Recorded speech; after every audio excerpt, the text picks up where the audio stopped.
बात है काहे झगड़ा करत रे चल भैया अरे हम पैसा चुरा लेलो तो जी पहले चुराइल साव जेबे में से कितना ते झूठ बोलतले ते कितना झूठ बोलतले होय चुरालस होय ना तो कुल दून हमर पैसा चलेबा सब कहीं से दसा हमरा भाई नहीं के नहीं के चुरा चल के झगड़ा करत कितना मारे मारी हां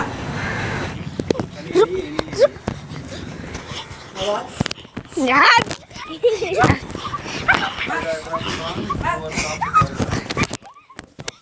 काहे झगड़ा करत रे चल बे हां काहे झगड़ा करत रहू ये हमर पैसा चुराइलस या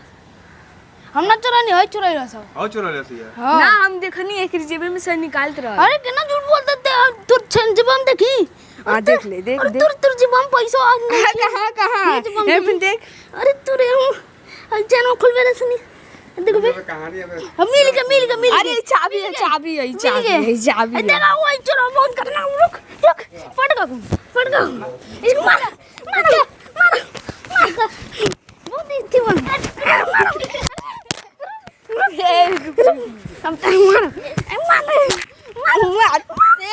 अरे काहे झगड़ा करता रे तोहन की मोहिन मातारी का गोल लागो हां पैसा चुरा ले रहा कैसे पैसा तो तोरी माई का हां बोल पैसा चोरे से तो मारी ना कमान पैसा चोरौला से हाय क्या माई का ये हमरे जेबे से हाई चुराइल नहीं ये मेरे जेब में से ये निकाला ये तू चुरा मेरे क्यों लगा रहा है दोनों चुराए अरे मैंने निकालते हुए तेरा पैसा देखा ए अनिल बात अल्लाह ठिलिया तो इनकी मोहिन को ये झूठ बोला तन सही ओके लगावता वो ओके लगावता अब इन्हें इनके समझा दी तो लठिया देता ताले काट कुल के अरे भाई